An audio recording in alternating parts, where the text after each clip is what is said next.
The Prime Minister spoke for the nation when he sent Israel's heartfelt condolences to the families of our heroic soldiers, each by name, who fell in Gaza in the campaign to defeat Hamas and free our hostages. All of our hearts ache with the families, said the Prime Minister. At this most terrible moment, we will forever cherish the heroism of our servicemen and women. May their memory be blessed and cherished in the heart of the nation. May their memories be a blessing forever.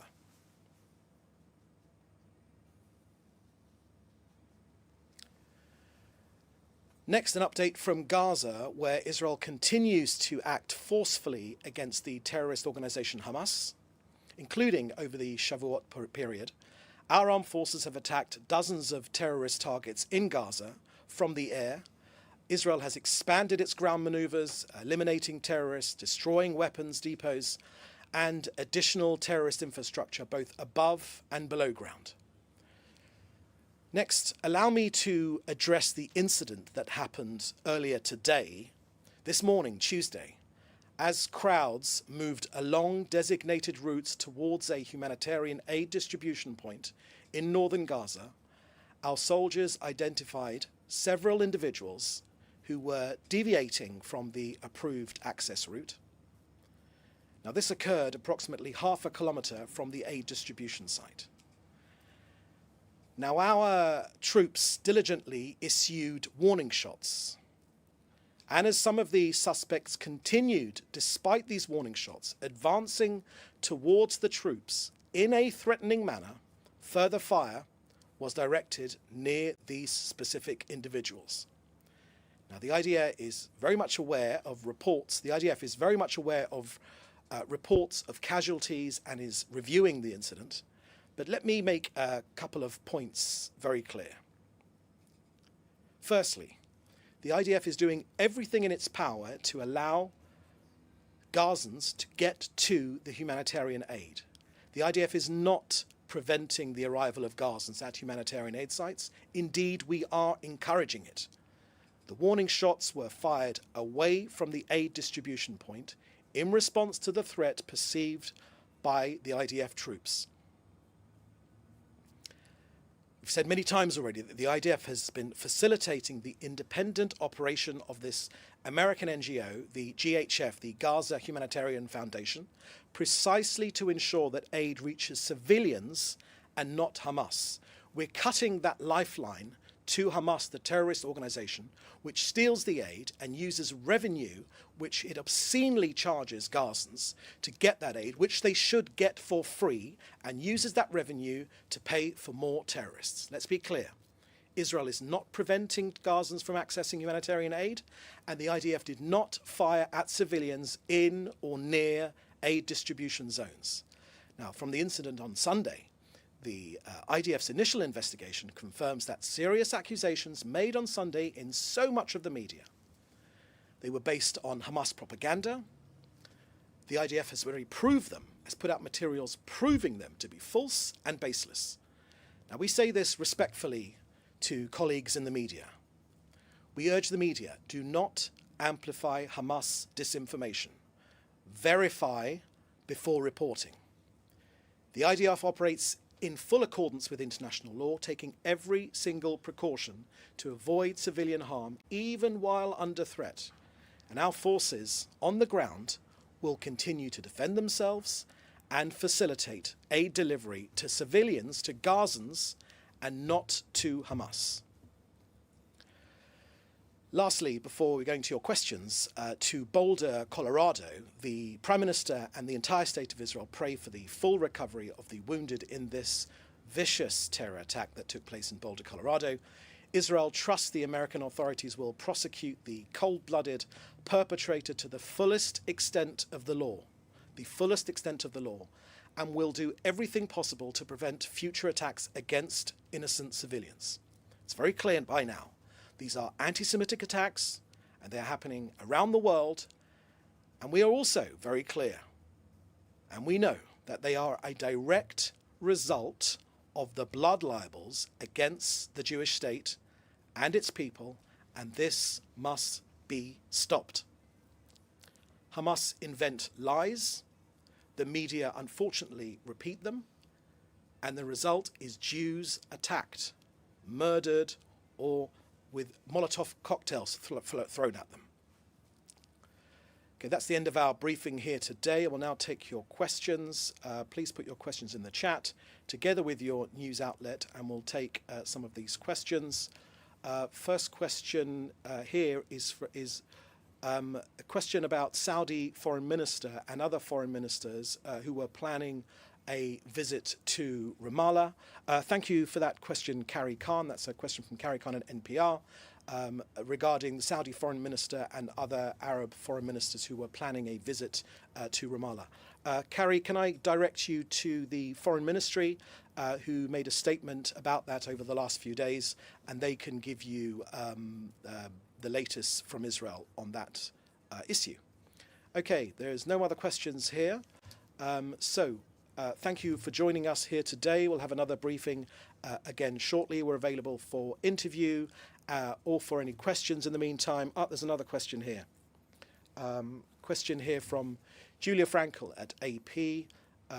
Regarding the Palestinians that media reported were killed on Sunday and Monday and today while trying to access aid in Gaza in similar circumstances each time, according to witnesses we've spoken to and doctors who've treated casualties, why have we seen this happen repeatedly? What are the coordination plans with the GHF and the IDF in terms of routes people can go down to avoid such incidences in the future? Do the IDF and GHF coordinate to this effect? Thank you for that question, Julia Frankel from ABC. I think I've addressed all of those issues quite specifically in my briefings, but I just want to reiterate a couple of points about why media reporting of this is so important, is so very important, because it is clear that Hamas are trying their hardest to keep their own people, Gazans, away from the GHF distribution sites. They are trying their hardest. Why? Because that is their last hold on power. That is the way which we lift the hand of Hamas off the neck of ordinary Gazans, is by cutting them out of the aid process and getting it directly to them so that Palestinian families are given food to eat. Not in bags of flour, but in boxes individually for each family with food for a week, and to allow them to get the sustenance which they deserve, getting it out of Hamas's hands. Now, we've seen over many incidences, media, via Hamas unfortunately, giving false and fictitious accounts of what's been going on. I can give you a number of examples from the top of my head. October 17th, 2023, media giants like the BBC and the New York Times ran headlines saying that Israel had bombed the Al-Ali hospital and killed 500 people. Days later, it was proven it was a rocket misfired by Islamic Jihad, not the IDF, that caused the explosion. But by then, of course, the damage was done. Hamas had lied. The media, unfortunately, parroted, and Israel was blamed. And that incident was timed specifically to prevent the visit of President Joe Biden to come to Israel, because it happened on the eve of that actual visit. It was designed to stop President Biden visiting this country by creating this international outrage. But this has been Hamas's design. I'll give you another example. In May, just this year, the BBC reported that 14,000 babies in Gaza would die within 48 hours. That claim was from a UN official. Of course, it was false. Now, the BBC later admitted it was misleading, but by then, Hamas had its propaganda victory. Just on Sunday, just a few days ago, on June 1st, Hamas claimed Israel had killed 31 people at an aid site in Rafah. The New York Times and others ran with it. Then we've released an Israeli drone footage showing that Hamas gunmen opened fire on the crowd. Now, did the media lead with that correction? No. The damage has been done, unfortunately. Or in March 2024, I can give you loads of these examples. Al Jazeera aired a woman claiming that the IDF soldiers had raped and murdered women at the Al-Shifa hospital. She later admitted she'd made it all up. Al Jazeera quietly deleted the video, but the lie went global. On November 15th, 2023, a BBC anchor falsely claimed that Israel was targeting medical teams and Arabic speakers in Gaza. In fact, the IDF brought both to protect civilians. The BBC later apologised, but only again after the falsehood had made the headlines. In February this year, the BBC released a Gaza documentary narrated by the child of a Hamas deputy minister. The BBC went so far as to pay Hamas for the use of that deputy minister's child. BBC money going directly to a terrorist organisation. And of course, after public pressure, the BBC pulled the film. They admitted the mistake, but not before airing this Hamas propaganda on primetime television. So we're asking you, all media, that you have a supreme responsibility. If you routinely claim that Israel is intentionally targeting women and children, but are using the data of Hamas when you know for sure that this data is false, even the BBC has had to walk that narrative back. This isn't journalism. It supports Jew hatred. It is a modern-day blood libel. Now, these aren't isolated errors. This is a pattern. Hamas lies, the media amplifies, and Jews are murdered in DC, or they're set alight in Boulder, Colorado. And then maybe there's a correction, maybe there isn't. But by then, unfortunately, Israel's reputation has been torched. This is not just a battle going on the ground where we're fighting Hamas. It's a battle of the narrative, and too many global newsrooms have become foot soldiers for Hamas. Okay, another question here from...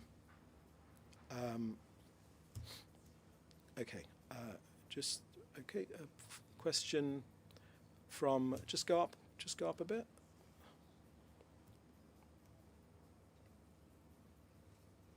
Yeah, the idea, this is from Akriti Thapar from BBC News. The IDF only puts out drone footage from Sunday, which was from a different location involving the aid convoy, not from the Rafah GHF sites. Is there any evidence the IDF can provide? Akriti Thapar from BBC News, that's not a accusation which we accept. The IDF has provided ample evidence about why, showing this was Hamas gunmen themselves firing on their own people. Why? Because once again, the aid is their last vestige of power. Supplying food to hungry Gazans is the last vestige of power. But the entirety of the new operation is to separate Hamas from aid distribution, to allow the food to go to the needy and the hungry who deserve it for free, and not to be extorted by Hamas, which then uses the money to pay for more terrorists. Julia Frankel, has the IDF launched formal investigations into these incidents? Thank you for that. I've shared with you our information on that, Julia, and you can ask IDF for anything else. And now we've got here from Phoenix TV in Hong Kong. Until now, any Gaza combatants who fought with security guards in humanitarian aid points, if Gaza Health Ministry offer the information is not true, would Israel offer chance to international media to visit those aid points in the future? Thank you for that question from Phoenix TV in Hong Kong. I haven't got any further information to share with you on that information. Just to say very, very clearly that information that comes out of Gaza is information which is cleared by Hamas.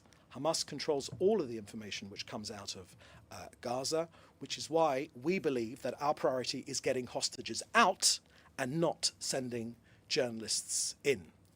You know, real journalists have been entering in Gaza with the IDF. Unfortunately, Hamas journalists never leave Gaza. So many have talked about journalists being killed in Gaza. Of course, every incident where there is a real journalist being killed in Gaza is tragic and is certainly not our intention. But Hamas operatives, unfortunately, with press vests, are not real journalists. And you just have to look at their social media, which is full of praise for Hamas terrorism, to get that point. Okay, I think last question here I can see is from Carrie Khan.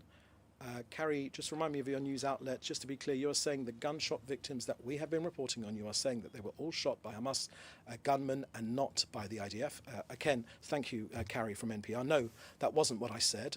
In the start of this briefing, I gave a comprehensive view of the latest incident. And please take the text I said from that incident, from that text. Okay, my friends, that is all we've got time for today. Thank you for joining us. Again, we're available for media interviews and for further comment on issues. In the meantime, please do stay safe, and we'll see you on the next briefing. Thank you. Bye-bye. Thanks for watching. Drop a comment below. Don't forget to like, share, and hit subscribe to stay updated with our latest content. Until next time, stay informed and inspired. This is DaJobnik signing off.